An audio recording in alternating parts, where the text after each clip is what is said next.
Oh no! It is the dive rocket launcher! Take action regarding that individual! Relax, I'll handle it. I am the angry pumpkin. The architect and the builder. They arrive calmly from their escalator with a sense of purpose. They are playing at their residence. The head is soaring. If you clicked on this video, you're probably addicted to Marvel Rivals just like me. It's cool, okay? We all got problems. Now, if you're also like me and you also are a figure collector, you know, that kind of plastic addiction, you're looking to expand your Marvel shelf and get some of your favorite heroes as action figures. Specifically Moon Knight. Looking for Moon Knight, it's rough out here, man. It's the Marvel Legends ain't that bad, but they're not the exact look of Moon Knight from the game. So what is there? Reveltech?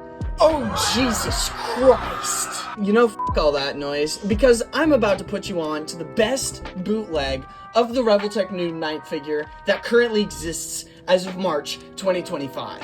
A company, or quote-unquote companies, more like a bootleg factory machine line known as TL Toys, cooked up a splendid figure, which we'll get into right now. Also, shout out to Plastic Manson for the title idea. Starting with the appearance of the box, it's kind of a piece of shit, gonna be honest.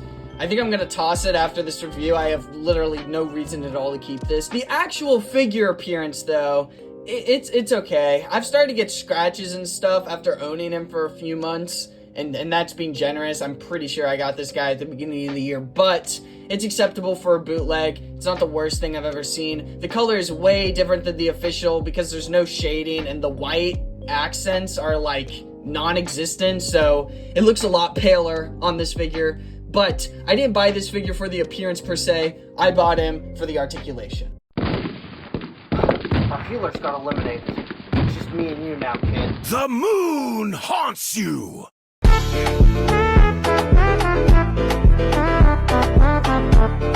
Starting articulation off with this cape. This was a big reason I wanted the figure over like the Marvel Legends, because this cape is freaking awesome. It works super duper well.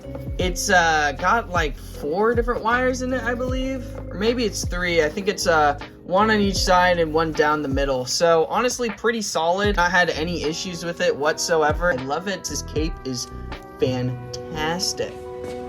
Starting with the head articulation, it's kind of limited because of this hood thing. It's all right.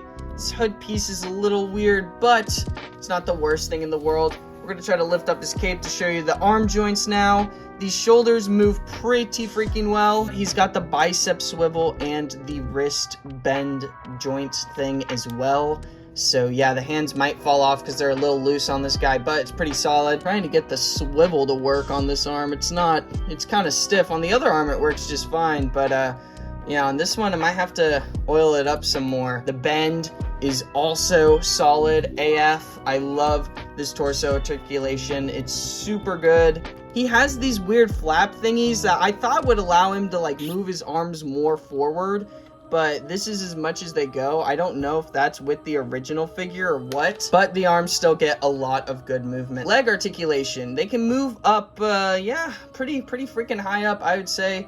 That's almost as good as the original, honestly. And then the bend, also nutty and insane. This is super cool. And then the feet, the swivel, all the bends. The other toe joint on this figure does not bend like at all, and I could try to heat it up and force it maybe, but I do not want to break it. You might hear clicking when I move this leg right here as it goes up.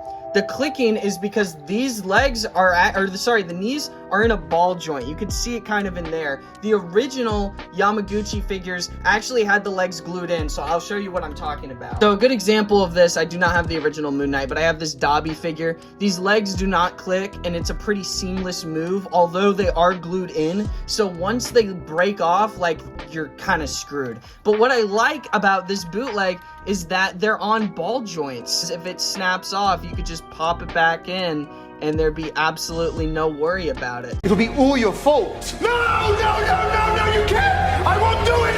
I won't do it! You can't make me! You can't make me! moving on to accessories, we'll get the boring and useless stuff out of the way. He comes with an actual like replica of the Kyoto stand, so that's pretty cool. And then he has these little white plastic things that are supposed to keep the cape in place, but I've heard they don't work on the original, and they definitely do not work on this guy. Comes with 2 alternate faceplates with different eye expressions, so you know, that's pretty cool. I don't really get much use out of having these faces. They all kind of look the samey to me, but you know, the options are there, so that's nice. And then he comes with quite a good amount of hands, but as you've seen, they fall off pretty easily, and I actually have one hand that just won't peg in because there's a crap of plastic wad stuck in the hole, so I'm probably gonna have to drill that out. And then lastly, ending it with weapons, he comes with 2 of his little sticks, his staff thingies, so that's pretty cool. And then he has 1 giant staff, you know, so if you want him to go Mr. Knight mode, you can do that, and it's pretty nice. And then he comes with 2 moon blades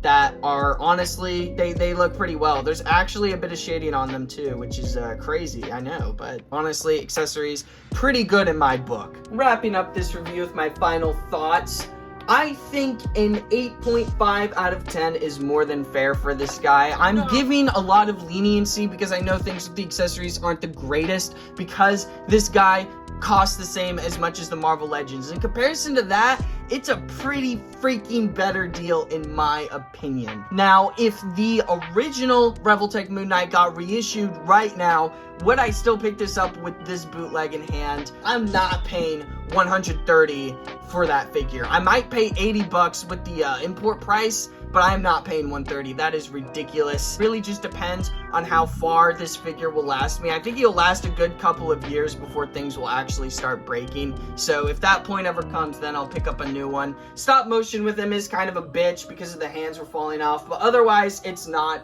awful. So I'm pretty satisfied with this guy. It's no CT Toys level quality, so if you want to wait for them to make a Revoltech Moon Knight, I would understand. But until that happens, I mean, it's 25 bucks. If you're considering getting the Marvel Legends, don't, because you have this, and I think it's way more goated. So that's it for the review today, guys. I hope you enjoyed. Let me know if you have any thoughts, or if there's any bootlegs that you want me to review, / any bootlegs that you really like as much as I like this figure. That's gonna do it for me. Enjoy this little stop motion at the end, and I will see you guys in the next video. Bye-bye! My trash-ass friends didn't give me any funny memes to end this video on, so I decided to animate one of my favorite dances instead. For the 50 seconds it takes Moon Knight to charge his ult, he can become quite delusional.